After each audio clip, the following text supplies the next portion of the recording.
Through a Scottish Prism, the programme that is unapologetically pro-Scottish independence and anti-Westminster rule. Everything we say here is viewed through a Scottish Prism. Brought to you by Barhead Boy.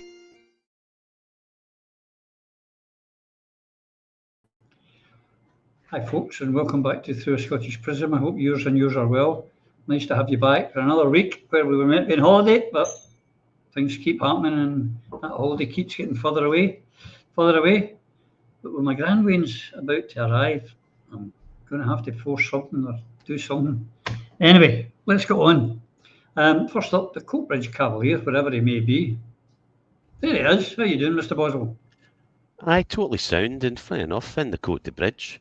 Twinned as ever with the Côte d'Azur in glorious sunny lands, and it's exactly like that here. Wonderful, I have to say. Taps off. Excellente. And of course, over there in Clackmannan, we have our favourite solicitor. Not a lawyer today, I mean your solicitor today. I'm feeling posh, Eva. How are you?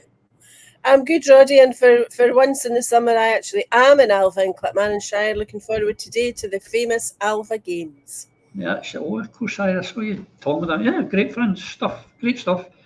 And up there in the City of Discovery, we have Mr. Petrie. Mr. Petrie, how are you? I'm doing fine. I'll apologise now if you hear any background sound, but I've got the back door wide open because I feel like a kipper and a smoker. It's fantastic in Scotland. Oh, the weather's shocked, and then after 2 days, oh, it's too hot. We're never happy, folks. We're never happy. I love the hot weather. I just love it. And over there, talking of weather, I haven't managed to get that in from well. There was a good segue, Mr. Quinnan. How are you? I'm fine. That's £1 you owe me. Yeah, maybe you could enlighten our viewers about the weather, if this is going to keep going or not. I don't know. No, sorry. I'm retired now. I just look out the window. It's absolutely roasting. I was going to say, Mr. Conley, the right idea. If you want to know what the weather is, look out the window. Mm-hmm. That's the way of it. Anyway, here we are. Well, Phil, it's been a heck of a week again. So I say we're not getting much chance to get our summer holidays here, but we'll maybe get there eventually. But I noticed, and we should be very proud here in Scotland, that a Scottish renewable energy project has broken old world records. It was a breakthrough in a tidal energy scheme, which they managed for 6 years underwater to produce electricity without a breakdown, without anything. Something to be very proud of. Indeed it is. It's a massive step forward, and this is the Maygen tidal stream project, which comprises 4 1.5 megawatt turbines in the Pentland Firth, or the Arcadian Strait as it's known as, because it's not really a firth, just off Orkney and between the islands and the mainland. It's operated continuously for 6 years without requiring unplanned or disruptive maintenance, according to the engineering firm SKF. Now, why is that so important? Well, maintenance subsea is much more expensive than on land. For example, if I was doing in the oil industry, if I was replacing a flange on a pipeline on the mainland, very easy to do. It's a short shutdown. You shut the pipeline down, switch out the flange or the valve, and off you go again. With the sea, where it's a kilometre down or underwater, you need to hire a construction vessel or other vessel to carry out the works, and they can cost upwards 100,000 a day. And then you've got the waiting on weather risk. So the costs can be prohibitive when you're dealing with subsea infrastructure. And that's why this is so important. Reliability for subsea installations is a critical aspect of the economics of energy. So this company, which manufactures bearings and seals, partnered with Proteus Marine Renewables to deliver the technology used in Maygen project, which is operated by SAA Renewables. This shouldn't be a surprise, okay?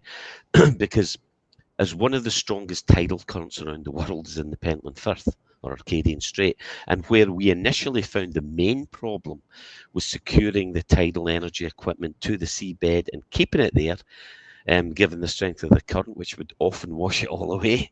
So this is the reason, of course, why Orkney plays host to the world's leading wave and tidal energy test centre, the European Marine Energy Centre, EMEC in Orkney, and the world's largest tidal stream array, and the world's most powerful tidal stream turbine. This should be heavily invested in, and Scotland should be at the forefront of tidal technology, which to a degree we are. But an independent Scotland, we would benefit massively from this, with the fabrication yards being built and the production should be made here in Scotland. This is yet another factor where at the moment we are still a wee bit ahead of the game, but not for much longer, because the world is realising the benefits here, and unless we put the proper investment and put the proper infrastructure in place, which Britain won't, then we will lose ground again. But still, yes, something to be proud of. Thanks for that, Phil. Your sound is coming and going, Phil. I don't know what it is. Maybe it's just a wee loose connection there. Just keep the thing a bit closer to your mouth when you're talking. On that, Eva, you know, we produce so much electricity in Scotland. We're so much so that we export loads of it free of charge because we're a very generous nation. We give it to our neighbour for nothing. And in fact, we've got so much energy, they're investing quite a lot of money to be able to move that electricity away quicker.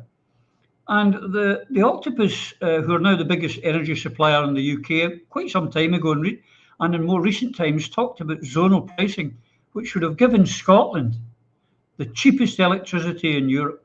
However, this week, Ed Miliband, one of the imperialist colonialist masters of Scotland, decided that it would be very unfair on the Midlands or the South East of England if they were seen to be paying more for their electricity than, for example, Scotland, who produces more than its requirements. So it would be unfair to the people in the Midlands, unfair to the people in the South East of England.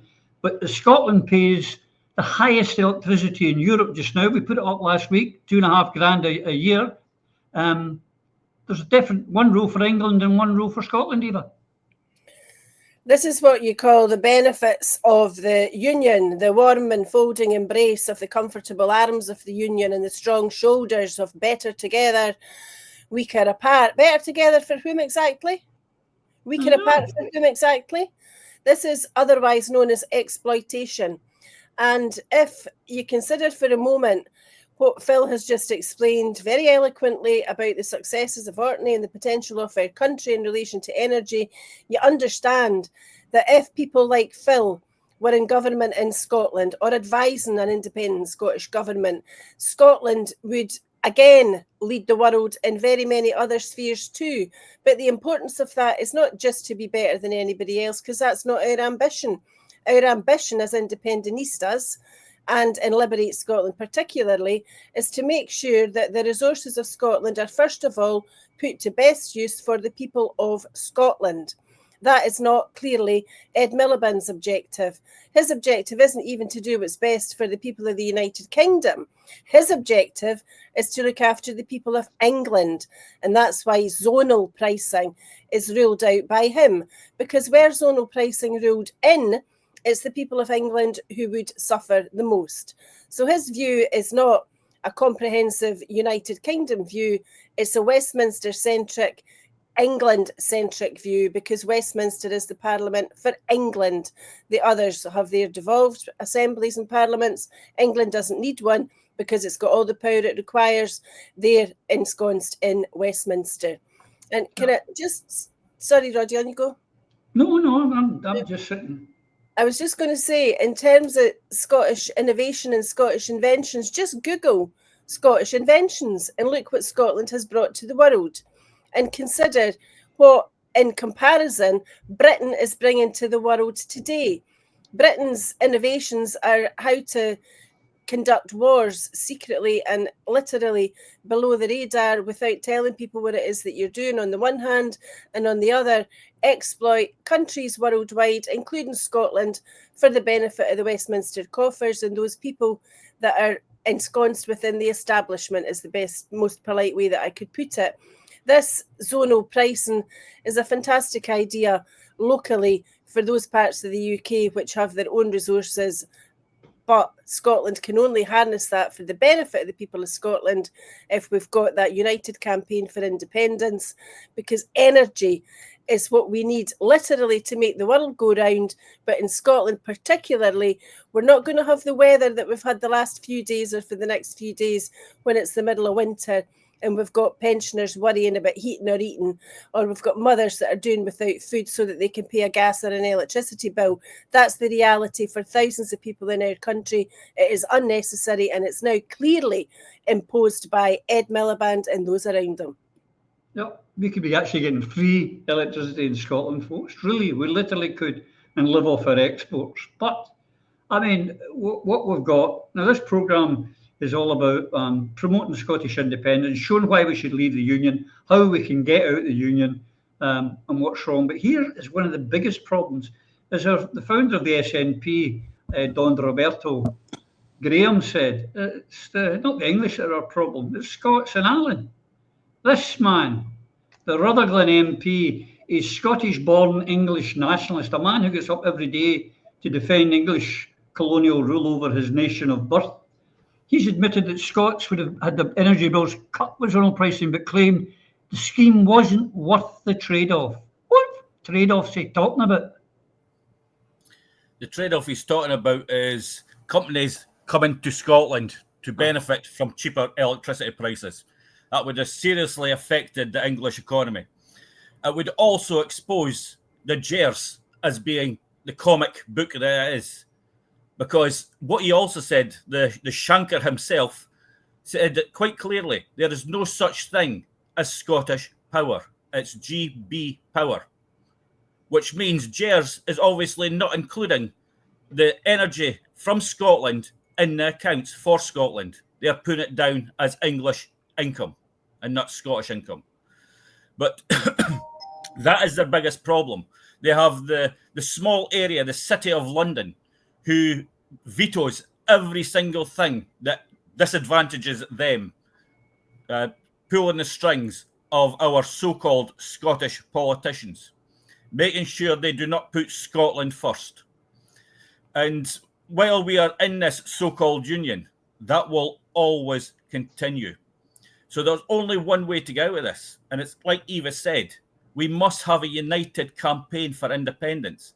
And I've got to say, I was really pleased during the week to see the Alba Party put out a tweet saying that they are ready to work with all organisations connected to the independence movement. Well, Kenny, we look forward to your phone call to come and work with Liberate Scotland. We are sick and tired of the words. It's now time for action. So please give us a call. Our hands of friendship is open to all those who support Scottish independence. Because without a united campaign, the Shankers and the Milibands will continually screw this country. We need independence and we need to liberate Scotland now. Indeed we do. Lloyd, I'd like you to listen to this. Is Mr. Shanks on the radio. Try not to throw anything at the screen. We basically export electricity to England and Wales, but we're going to pay the same amount. Why aren't we paying less if we're a net exporter? There isn't Scottish wind and English wind. There is GB wind paid for by bill payers right across the country. And so I would make that really important distinction.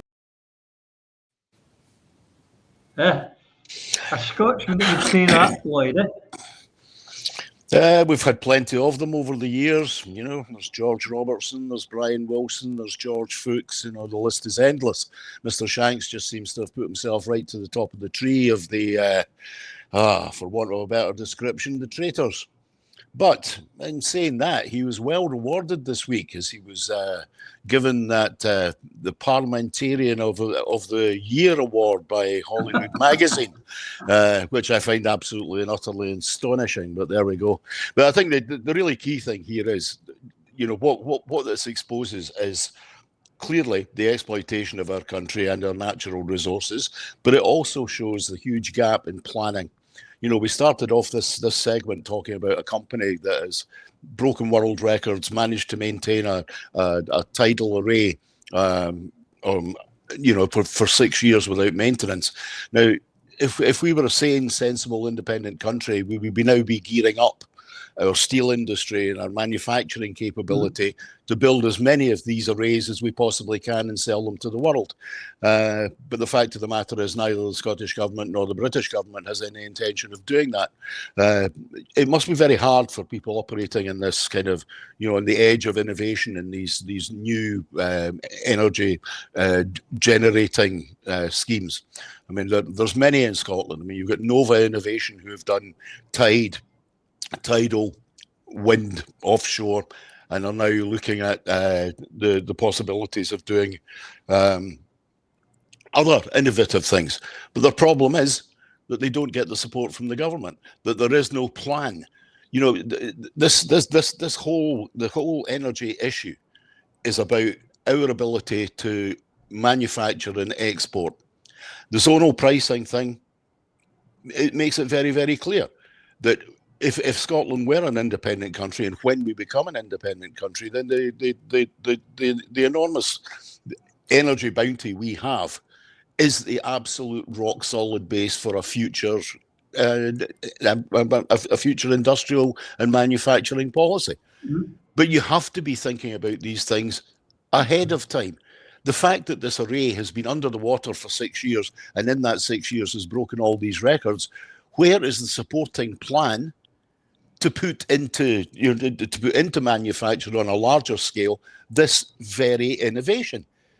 This should have been thought about the day that the day that this was put in the water is the day that the Scottish Government particularly, and the British Government, should have been planning for the future manufacture. But here we are in a country. I noticed that that tidal array is principally made of metal. We don't have a steel industry anymore. How can you plan properly plan a manufacturing and an industrial future if you don't have the simplest of tools, which is the ability to make metals that you will need for the manufacture of these arrays?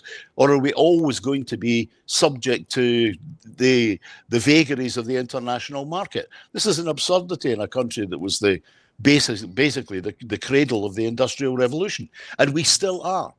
And it is the innovative companies like the company in Orkney that's magnificent. But there are other companies right across this country that are coming up with innovative ideas, particularly in the energy sector. They need our support. They also need the strategic thinking of a government to say, this is the focus for our manufacturing and our industrial base for the future. So we will create a 5, 10, 15, 20-year plan. You can't just spring these things on, and just expect that everything will just fall into place. There's a requirement for planning, and unfortunately, I don't see planning coming from the Scottish Government, and that is a tragedy. Correct, because the City of London only interested in moving money, fiat currency. They're not interested in actually making goods on manufacturing. They just want to do that, so there's no interest to them. And mark my words, that company in Orkney, it will be bought over by a Japanese or a Chinese or a Danish or a German company, and they will make the jobs and the arrays that we should be making in Scotland, folks. That's what's going to happen. But when we're talking about all this energy, Phil, I mean, we've got all energy coming out our ears, and we're exporting more of it. And the Labour Party are again now attacking Scotland by saying, we will end SNP's ideological opposition to nuclear power that's holding Scotland back. That's not what's holding Scotland back. What's holding Scotland back has been in this bloody union. This nuclear power is not for Scotland or Scotland's needs or to create jobs in Scotland. This is to give England the power it needs. So, but they want us to take, they don't want to give us zonal pricing, but they want us to take nuclear power to feed them and take the risk of nuclear power to feed them. It's just a typical colonialism, Phil. Yeah, and for once I actually agree with the SNP here. For different reasons, politicians and people have been against nuclear power. As an energy, I am for nuclear power where you need it. The issue here is we don't. England does. You absolutely nailed it. The SNP has been long opposed to nuclear energy and has instead focused more for greater investment in renewables. The right kind of they make mistakes here because you should be going for the right kind of renewables, or pumped storage, etc. There's lots of different things we could do in a hybrid energy system and market that works for the people of Scotland, had we the opportunity to do so. But the UK government are obviously adopting a different approach with a 14.2 billion investment to build the Sizewell C reactor in Suffolk. In truth, we don't need nuclear. And as I said, I'm not opposed to nuclear. We in Scotland simply don't need it because of the vast wealth and variety of energy that we can produce. We're self-sufficient and we can be selling most of our oil, most of our gas to the world markets. We don't actually need to use it ourselves. If you want to know more about this in some detail, I was involved in a 2-hour discussion on energy in Scotland and what we can achieve and what the SNP should be achieving and what they can do now if they had the gumption to do it, if they knew what they were doing, which they don't on energy. And Scotland as an independent state we'd be rolling in it, absolutely rolling in it. So check out SSRG Conference Live, 17th of May, with an old colleague of mine, Rhys Stanwyck, who was project director on a carbon capture and storage project, and an expert in energy and Scotland's needs and what the government can and can't do, and particularly how the SNP is letting us down, where we discussed this in some detail. But you're bang on the money. Nuclear power, we don't need. It's purely for the English market. Yeah. And in that same article, Eva, to throw as it was more contemptuous than ever, the Labour Party were suggesting that this ideological nonsense preventing Scots getting good jobs and cheaper electricity. This in the same week as they say there'll be no zonal because it would be unfair to give us cheaper electricity. They're trying to tell the lie to get us to take nuclear power stations for England to get nuclear power. They really do treat us with contempt.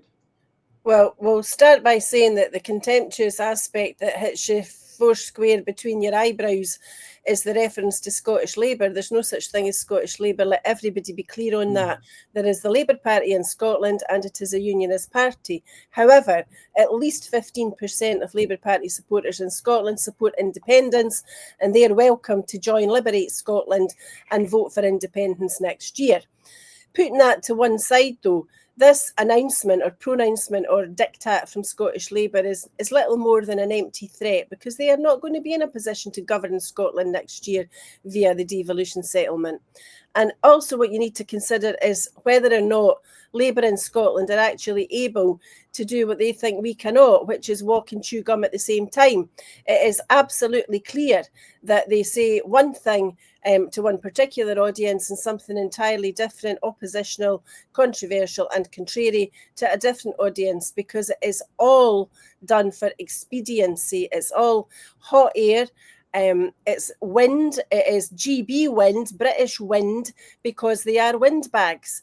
What they're trying to do is to dupe people by slavering nonsense, and they think that a headline will be sufficient to garner support. What they need to be doing is what everybody in Scottish politics needs to be doing, and it's spelling out constructively how we rebuild our country.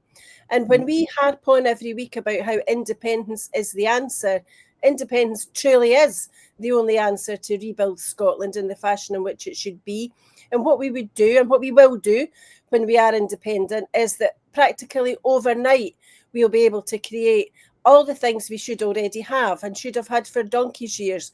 Firstly, a national energy company, a national house building company, innovation in terms of utilising our forestry to solve the housing problem in some areas, to think positively and aim high in the context of what our country can do internationally as well as in domestic circumstances.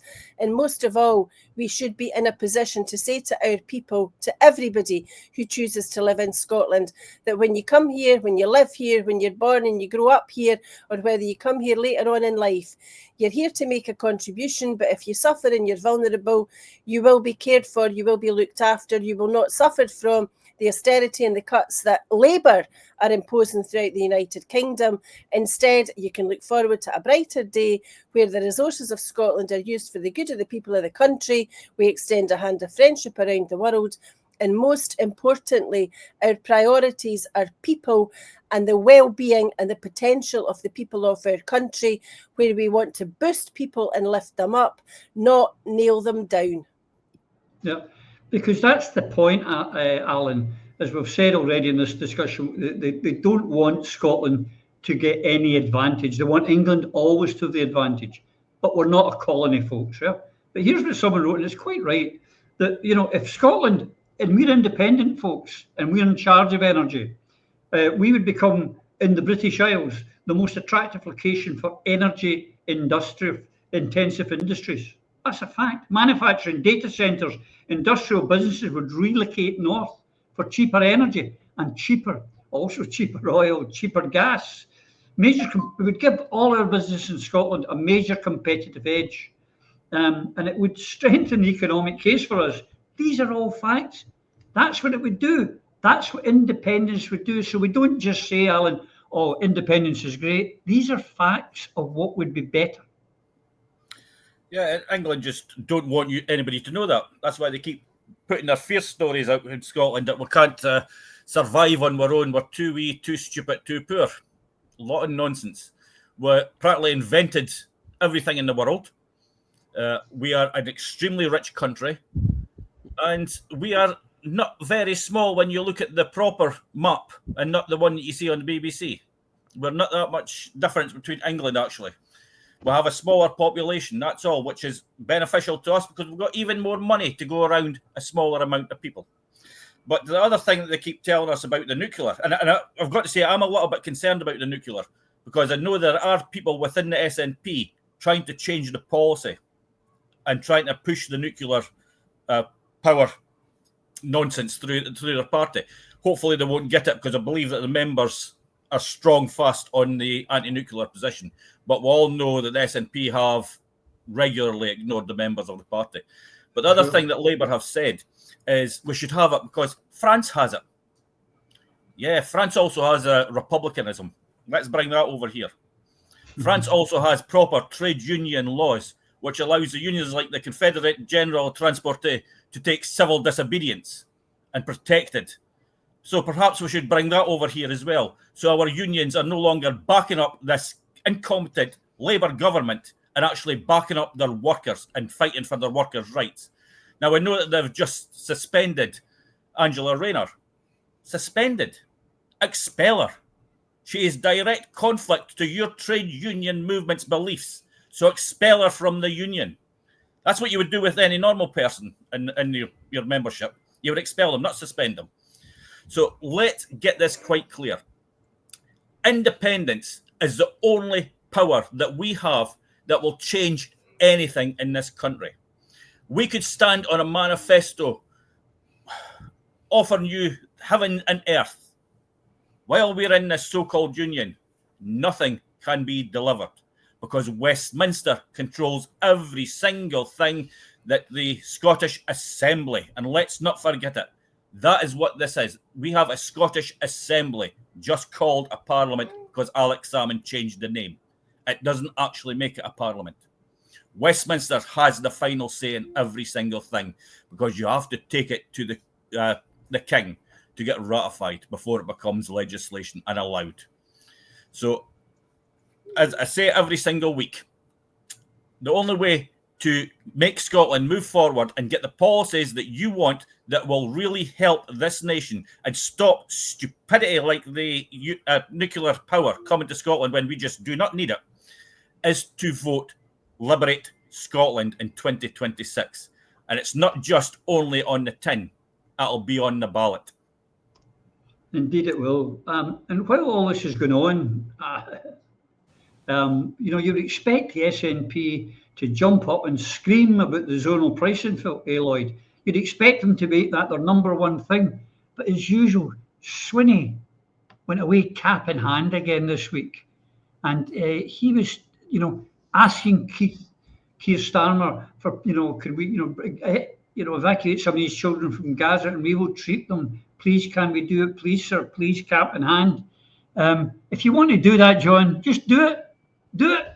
But instead of attacking the zonal pricing, going down another route, not using it to our advantage. No, I think the issue here is, since John was re-elevated to the leadership of the Scottish National Party and unfortunately created First Minister of our country, he appears to run in the opposite direction of every campaigning tool there is to deliver our independence. This is, could you possibly imagine that the Scottish National Party under the leadership of Alex Salmond wouldn't have turned this into a major bonfire issue? Because the nature of it and the nature of the whole debate during this week, where we've had no zonal pricing, innovation in our energy industry in our country, and then we have the potential imposition of new nuclear reactors in Scotland. Now, all of these things are things for us to be shouting and screaming about in a negative and in a positive fashion. We should be negative about the fact that we're not getting zonal pricing. We should be elaborating on the fact that the principal reason for that is because it would make manufacturing in Scotland cheaper than it is in the rest of the United Kingdom. That's the principal reason for it. Now, as to nuclear, as Phil says, there's absolutely no need for us and no requirement for us to have further nuclear reactors in Scotland. We do not need them. But one of the things that the SNP is kind of is caught in a cleft stick here is they can't say absolutely no to this at this point, because it's been presented as something that's about innovation for the future, good jobs, and it's about securing or creating a situation of energy security. Now, at the same time, we've got reports coming from the clear-up site at Chapel Cross Nuclear Power Station in Dumfriesshire. How many people remember that one? It's going to take another 150 years minimum to clear up the site at Chapel Cross. And Chapel Cross was never a major reactor. It was more an experimental station for all of those years. Then we have the stories coming from Dounreay, which, dribble out about the fact that the clear-up operation at Dounreay is also running about 30 to 35 years behind where it should be because of the failures at the beginning of the nuclear industry in Scotland. Now, we've got cracks in the reactor at Hunterston, and we've got cracks and bent fuel rods at Torness. Now, why on earth would we be considering creating another nuclear power station in a country that's already up to its oxters in energy that can be made in a cleaner way, when we have serious issues about the decommissioning and the safety of our current nuclear facilities? And that's without adding into the mix the 10 nuclear-powered submarines lying rotting in Rosyth, awaiting their decommissioning as well. Now, the major issue really is the fact that of all the poisons known to man or created by man, the poison that comes from radiation, the poison that comes as a byproduct from nuclear, is without doubt the most dangerous and the most destructive of those.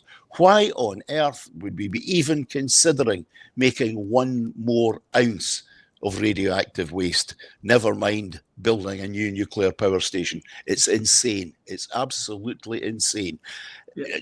Talking about planning, the nuclear power station will take an absolute minimum of 10 years to build before it comes on stream. And that's if you're really lucky, because the last two that they've tried to build, one of them, the one in England, Sizewell B or Sizewell C, is 15 years late.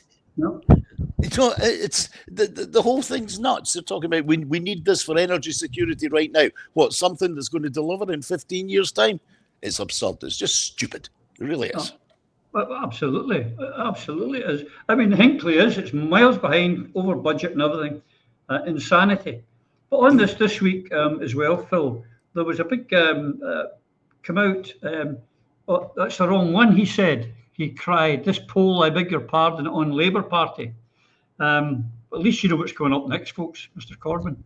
On this, it was done with 7,000 Labour supporters, and it finds that their core voter, their long-term core voters, are slipping away.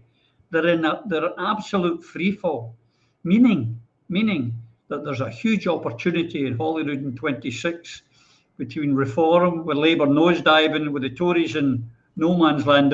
They're all going to be fighting over that strong unionist vote. But if you go through this poll, their supporters are pretty disgusted with them. Yeah, and there's absolutely no surprise there. This is the YouGov reported in, I think it was in June 2025. There was a recent one as well. I believe that Labour have broken or not delivered on their promises, and it's the top motivation for defecting to a different party. And this is a massive change.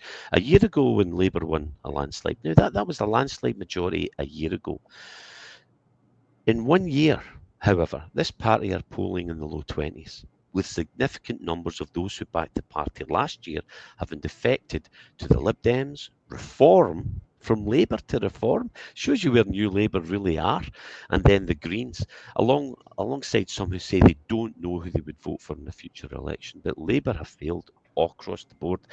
A new YouGov poll, which sampled more than 10,000 Britons also, this was June, shows what is driving this seismic shift.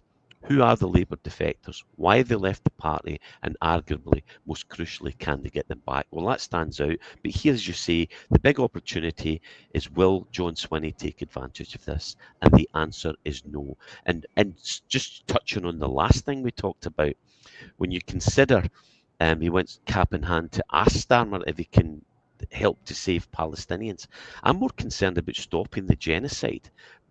Because by taking the refugees, we assist the Zionists in ethnically cleansing Gaza. But what to do?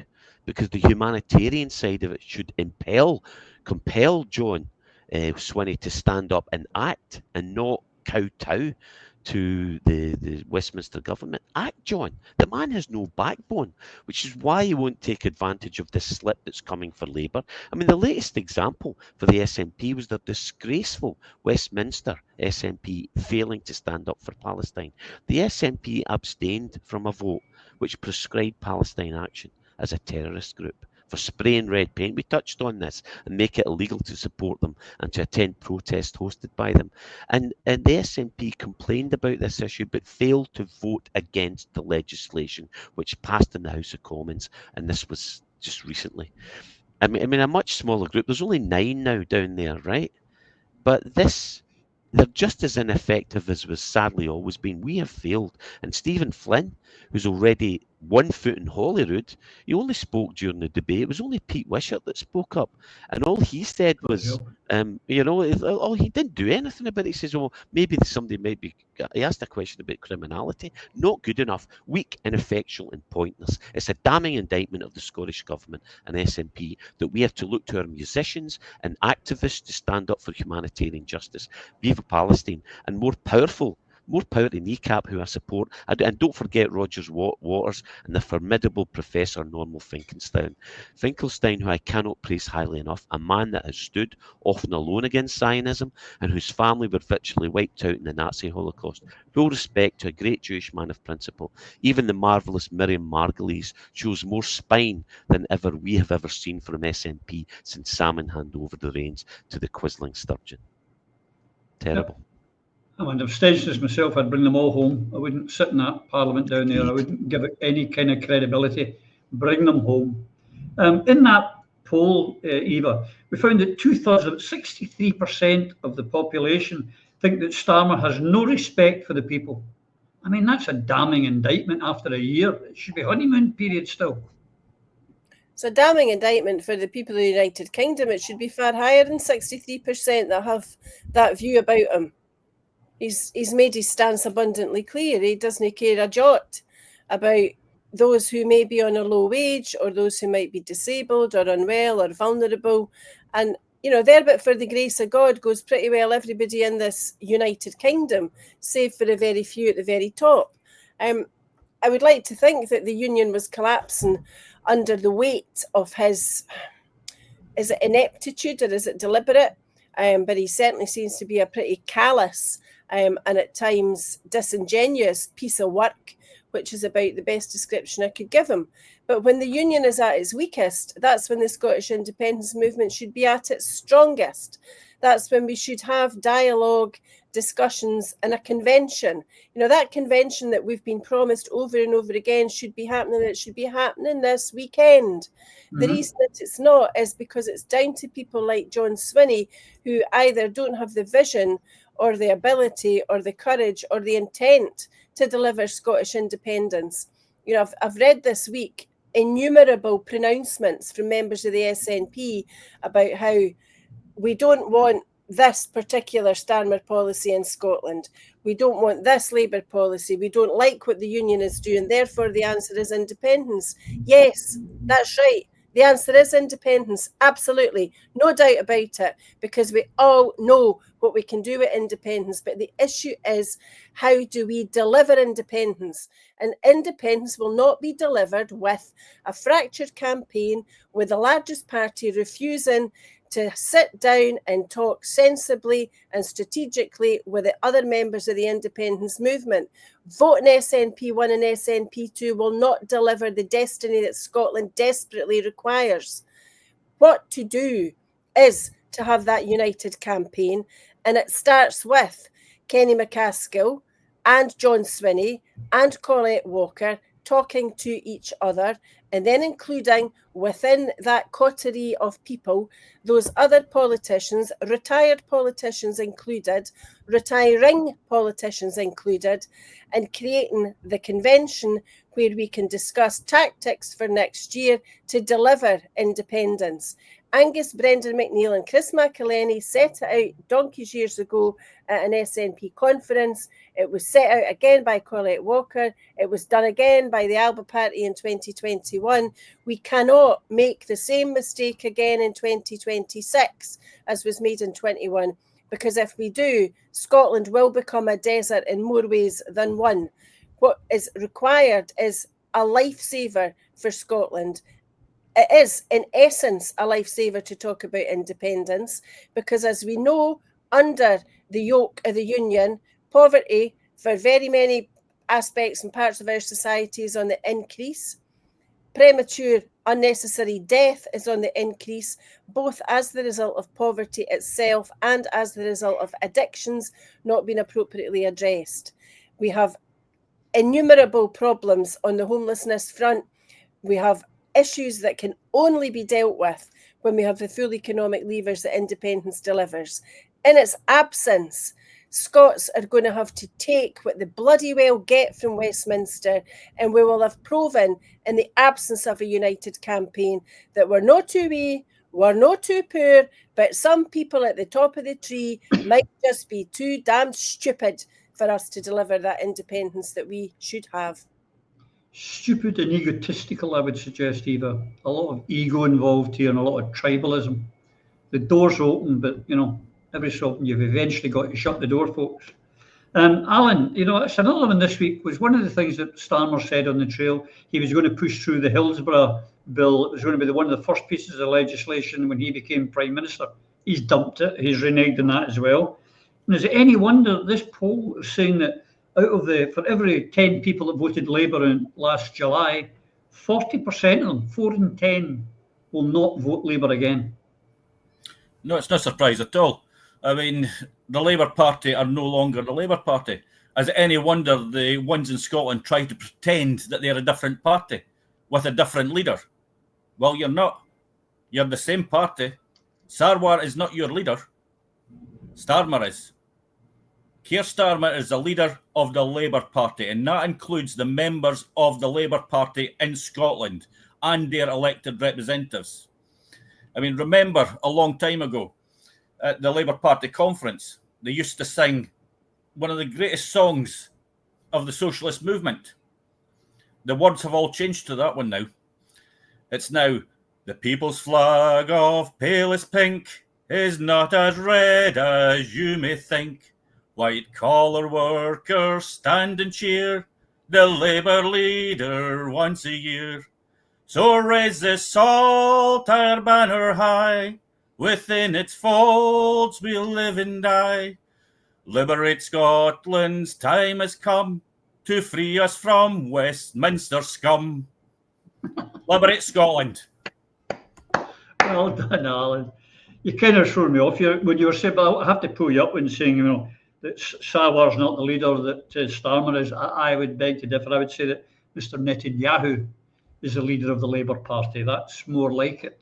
But on this, I want to make a link here, a segue. I'm going to do a segue, Lloyd, because over and above that, they're saying that there's 1 in 5, 22% of the people who have voted Labour in every election since 210 say they won't do so again. The reason they're giving for turning away from Labour is broken promises and U-turns on previous commitments, 36%. I would suggest, Lloyd, if you and I had the money and we did this exact same poll for 7,000 Scottish independence voters, we would get very similar returns and responses on the SNP. Broken promises, not following through, betraying us, not treating the people with respect. These are all the things that are happening in Scotland. Yeah, absolutely, and that's quite a thought, actually. Should we do that? Can we get 7,000 people together and ask them some sensible questions? No, but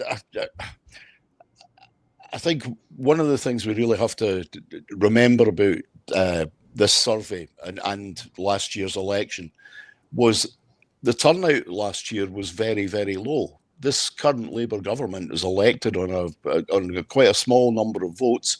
It won an enormous majority because effectively of the collapse of the Tory party. But turnout was low. How low is turnout going to be by the time we get to the next election if in 1 year, 4 out of 10 Labour voters are saying that they won't vote for Labour again? Where's the Labour Party going to be in 3 or 4 years? But it really goes to show how much people have completely and utterly lost faith in politics. And the reason for that is outlined in what they're saying in reply to the survey. It's about broken promises. We've had the same thing in Scotland. Turnout in our elections is going down and down and down. We've identified clearly that huge numbers of independent supporting electors, voters, are not coming out for elections, either at council level or at parliamentary level. So we're in a situation where if the politicians don't buck up their ideas and start delivering on achievable promises and on achievable policies that people want, then we're into a democratic deficit which will be hard to recover from.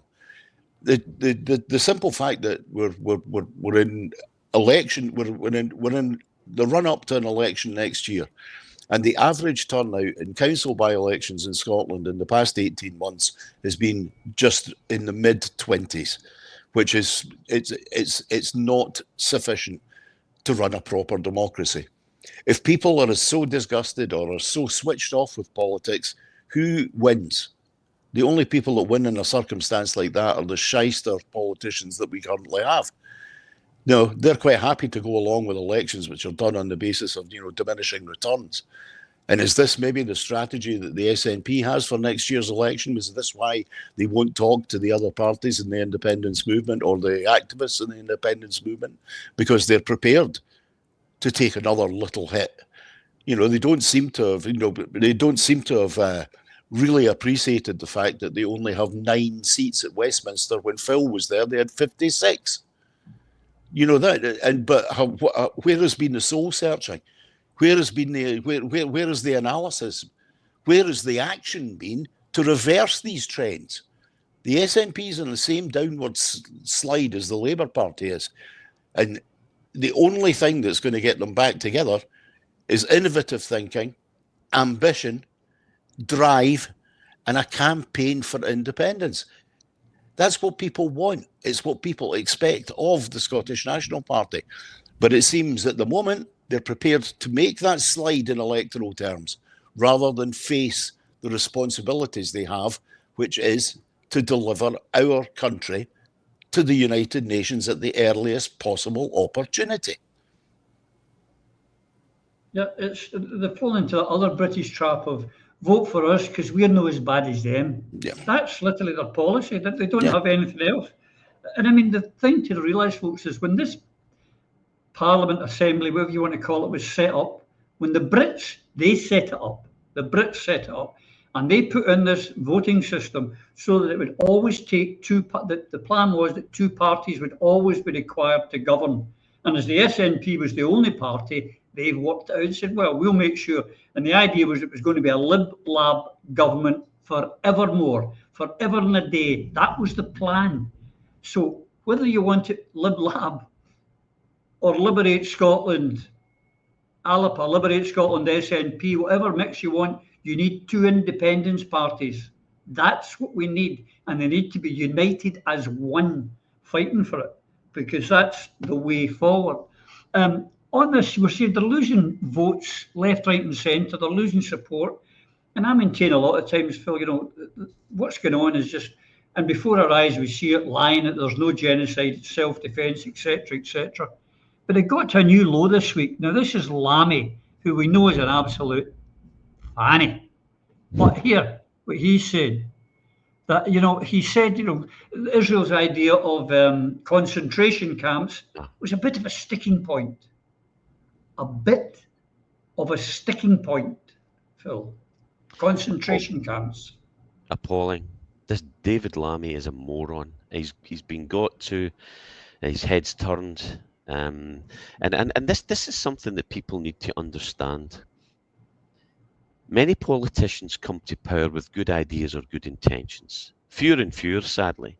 But then if you are in a position of power, as you do in government, and bear in mind that most politicians don't need to be corrupted, because most politicians, if you ask them, would swap 5 years in opposition for one in power, because the things you can do in power, that's what we aspire to.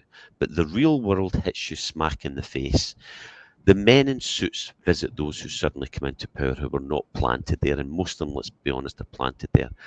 And this is how it works. It's not just blackmail and bribery. It's also threats of removal from politics, or even to be shuffled off this mortal coil, i.e. you will follow our way, or we will kindly alleviate your suffering that accompanies life, straight from Hamlet. That's how the reality works. But this bozo that is David Lammy, a sticking point, a concentration camp, would be a sticking point in ceasefire negotiations. This bozo of a foreign secretary was confronted with reports in the Israeli press that Defense Minister Israel Katz is planning to build a camp on the ruins of the city of Rafah in the southern Gaza Strip.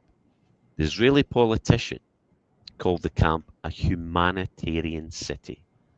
That is exactly the language that was used in the Nazi Holocaust. I think it was the gates of Auschwitz. The translation was, hard work will free you. And nothing could have been further from the truth, and that's exactly what's happening here. And this was in the Haaretz newspaper. Lammy was asked about Katz's comments in a meeting of the Foreign Affairs Committee on Tuesday by Emily Thornberry.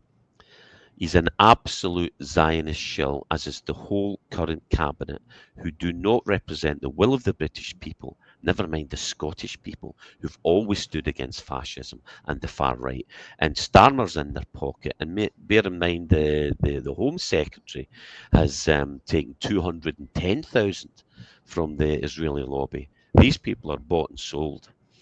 And sadly and tragically, they do not represent, they don't represent us, and they don't even represent the bulk of the decent people of the planet, and certainly the UK. It's a disgrace. It's shocking, Eva. And they get worse because, I mean, they do treat us with contempt, and it's no wonder in that survey they're saying, well, they don't have any respect for us, because Lammy, I mean, who is the gift that keeps giving. This is another one. Those violating international law must be held to account as the famine spreads. We call on the parties in Sudan to let in the aid now. In the Sudan, violating international law. He is silent on what's happening in Gaza, Eva. Does he think we're stupid? I mean, do they not see the hypocrisy? Yeah, they do. completely and utterly do. This is actually a tragedy for David Lammy, because he's doing all the things in his career that actually he ought not to have done. And he's besmirched his own previous not too bad reputation on matters surrounding equality, because he did used to make reasonable speeches pointing out the errors that humankind have made over the years. He made a few memorable interventions, especially in relation to segregation and the like. And it is hugely unfortunate that now, quite clearly, his head's been turned to the extent where a concentration camp is referred to almost as a side issue, a sticking point. That ought to be anathema to anybody in the United Kingdom, but particularly somebody in such a position of high power with the background that he's got. I don't know if he's afraid or if he's subject to malign influence or threats or whatever the hell it is, but it's simply not good enough.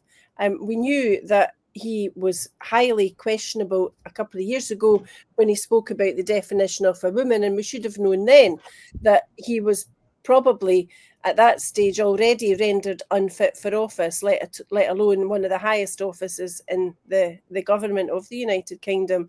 He's actually got to go, and he's got to go now.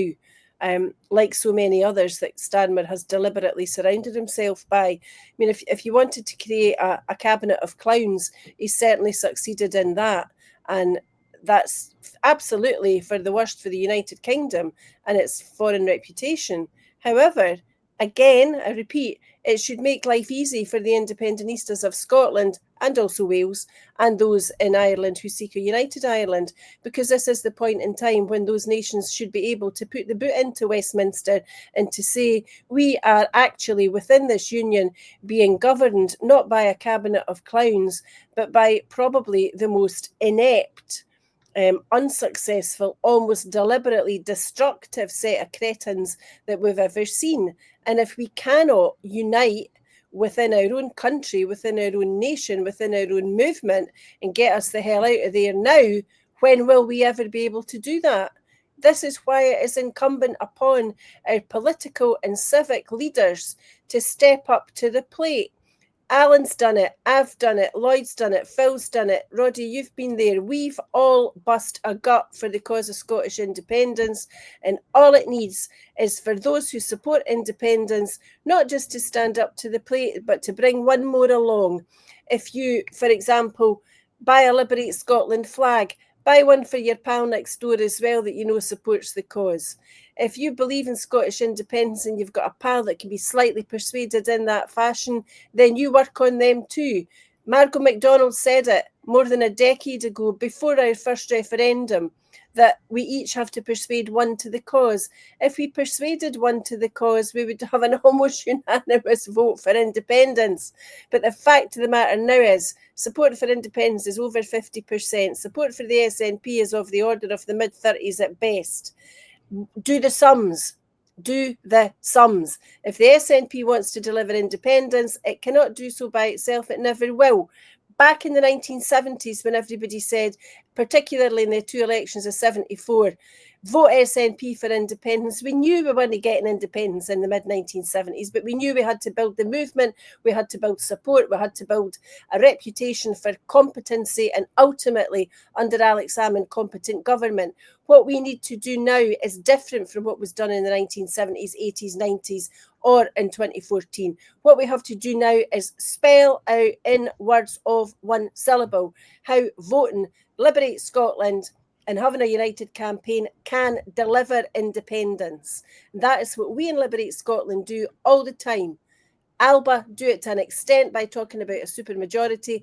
The SNP give no roadmap towards independence other than saying vote for them.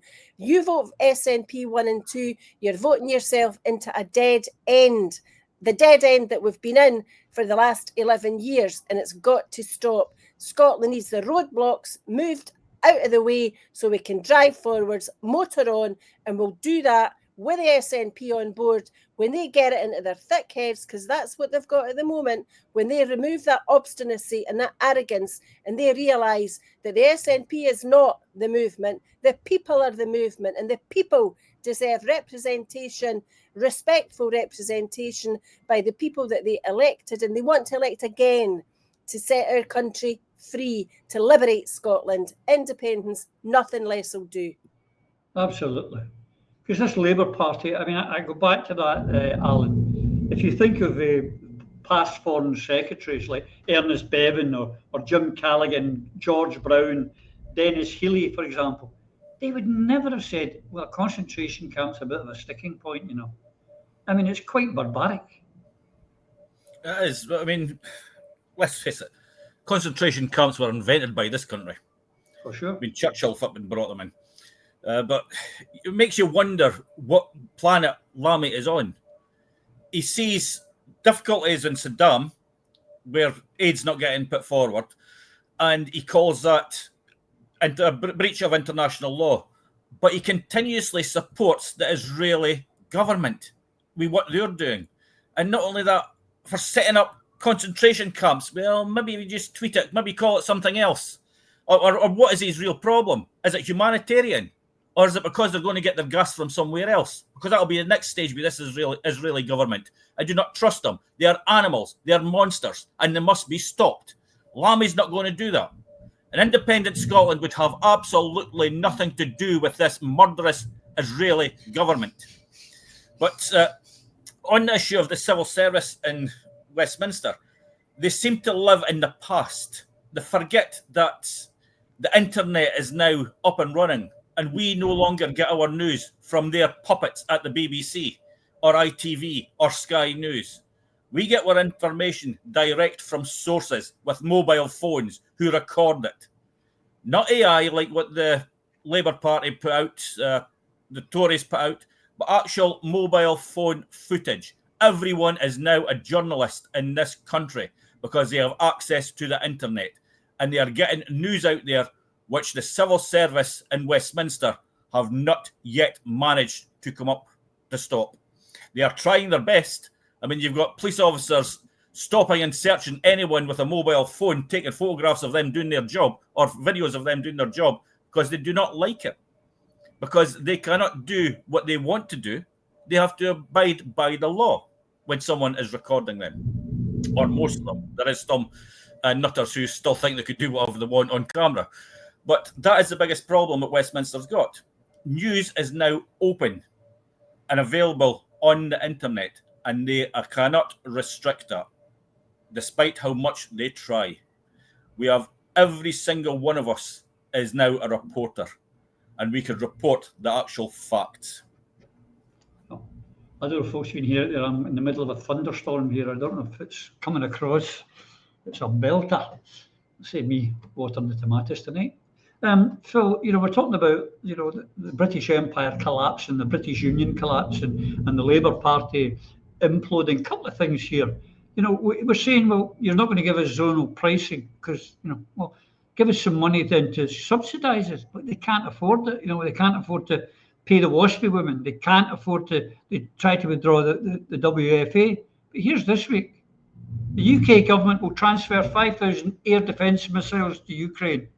The missiles supplied will be on credit to the amount of $3.4 billion, and they will sign an agreement. The loan period is 19 years.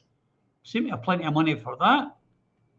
And again, they're saying the historic agreement, they're calling it, about drones, a programme designed for another $2.5 billion a year. There's money always to give foreign countries money to go to war and to feed the military-industrial complex, but not to keep the old folk warm or the impoverished people, pull them out of poverty. It's a total con. We don't have... I was directing that to Lloyd, actually, Phil. Did I say Phil? No problem. I meant to say Lloyd, I beg your pardon. No problem. Well, there we go. That's a bit of a surprise. Yeah, it's astonishing. The amount of money that this Labour government has disbursed, particularly to Ukraine, while at the same time claiming that there's no money for any of the services that are required by the vulnerable in our society, is quite ridiculous. It really is. It makes the Tories actually look like the Salvation Army by comparison. But it's the arrogance with which they approach all of this. They appear never to stop and think that people maybe heard what they said when they said they were going to give Ukraine $100 billion. The whole idea that we're going to gear up our industry and reboot our economy on the back of selling missiles to people. It's the same mentality that thinks that the use of the idea or the concept concentration camp is maybe just not quite the right thing to say. Everybody knows that if you base your economy entirely on creating weapons of war, they will be used. Because if they aren't used, then you're not going to keep making and making and making and making and storing and storing and storing all these missiles that is building up your economy. Those missiles have to be used. And if they are used, people die. Death and destruction comes in their wake. That's what they're there for. I don't really believe that the vast majority of people in this country think that that's the way forward. But when are we going to start? When are people going to start putting two and two together? You can't, on the one hand, be saying we're giving X billions to Zelensky and Ukraine, or to anyone, frankly, while at the same time claiming that you can't afford the winter fuel allowance, you can't afford compensation for the WASPy women, you can't, or you're dragging your heels on the compensation for those that were damaged severely by the contaminated blood products. Or the post office, the post office postmistresses and postmasters.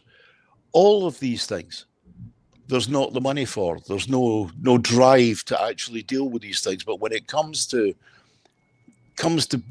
playing, and it is playing, it comes to playing the tin pot imperialist across the world, because your own vanity tells you that because you're a member of one of the permanent members of the Security Council of the United Nations, and you have nuclear weapons, therefore you are important in the world. When in reality, as we find out, particularly from the war in Ukraine, or the special military operation as it was called, if the British government or the British forces were sent into that particular conflict, they would exist for somewhere in the region of 29 days maximum. That's the nature of the power of the great imperial Britain. So when Lammy or Starmer or Nandy or any of them have their meetings with international leaders, most of them are looking at them and going, "You're delusional." The British government is delusional in the manner in which it sees itself vis-a-vis the world. And we get dragged along with that. It's one of the principal reasons why I've always wanted independence, is not to be effectively tarred with the same brush as the imperial British. Yeah, clock's beating us, Phil. But one thing, overnight, Trump has threatened Brazil because they're holding the BRICS meeting, and he slapped them with a big tariff. And Lula turned around and went, "Fair enough, we're ceasing all trade with you, in or out, we're done." Because the BRICS are in Rio de Janeiro, and I know you've been keeping a close eye for us on BRICS. It's gaining strength. They're actually, Trump's actions with tariffs and everything else, the global south is rising, and Europe and North America and Australia and New Zealand need to waken up to the reality. You're on mute, mate. You're on mute, Phil. Quid. There you go. There's another pound. Yeah, this is absolutely true. BRICS is on the rise, and these tariffs are just accelerating the arrival of the impending crash that's coming to the West. Well, we practice military Keynesianism, which can only result in the death of millions and basically wealth for the military-industrial complex and the people that really control our politicians. We see an organization that is painted as the evildoers. Iran hasn't invaded anyone. China doesn't want war. Russia doesn't want war, didn't want war. We're the warmongers. We're the ones that set all this up. We started a proxy war. When I say we, I don't mean us, the people, not the American people, not the British or the German people. I'm talking to the leaders who are the puppets of those who really control what's going on in this country. And these are the individuals and the groups, the hedge funds, the banks, the military-industrial complex, the big pharma, and the owners of these organizations who profit and make billions while the people suffer all around the world. They don't care about us. All they want to do is make more and more profit. And the more that we allow this to go on, the poorer a position we're going to be in. Before you know it, there'll be wars everywhere. And the BRICS, the rise of the BRICS, they're actually the good guys. The extension of the Belt and Silk Road, the old Silk Road being extended, the motorways of the sea. This is about trade. This is about fair trade and a fair crack at the whip for the rest of the world. And the people in power in the West are trying desperately to hold on to this Western hegemony, and it will not work. And we're suffering at the cost of that. The price is, they're not just written off. We've been written off. The people have been written off. The billionaires have been written off the people forever, and that includes us. Anyone who thinks romantically about the empirical days, remember this. We were up the chimney, down the pit, worked the dark satanic mill, and went over the top in our hundreds of thousands. We were not wealthy during the great days of the empire. Poverty. That's what happens when you allow empires and monarchs and people who don't give a damn about you. We've got to stand up. Independence, nothing less. Correct. And it's just another fact. It's the West and America are the imperialists, and they always have been, and they act in an imperial way. North Korea, China, and Russia, they've never had colonies in Africa or South America. They didn't have none of them. The Russians have never had colonies there. But they were told they want to make us a colony. And that's why I've got to send your children and grandchildren to war. Don't be fooled, folks. Independence, nothing less. Now, I caused a wee bit of a trouble last week when I mentioned flags. And we started getting orders for flags galore. And fantastic, folks. Here they are. Some of them, I mean, are really, there you go, flying in the wind. And then there's Valerie with a nice big Liberate as well. Now, they are available, but Liberate Scotland asked me to remind everyone that they're still setting up their merchandise thing, but we can get them to you if you want them. But there's a shortage, Alan. We've got shortage of flags. Am I right? We've sold that many. We've got the 5 foot by 8 foot. We've got about 32 of these left just now, but we have no 3 foot by 5 foot. I've reordered them, and we've got a couple of, I think 4 2 foot by 3 foot. Jeez, they're going just went so quick. So get your orders in quick, folks. And until we see you, as I say, probably next week, we'll be back. I've got a funny feeling we will be, but definitely not the next week because my babies are here. So I'm going to have to come up with a plan. So our summer holiday continues. I don't think we're going to get time off, guys, do you? But till we see you again, take care.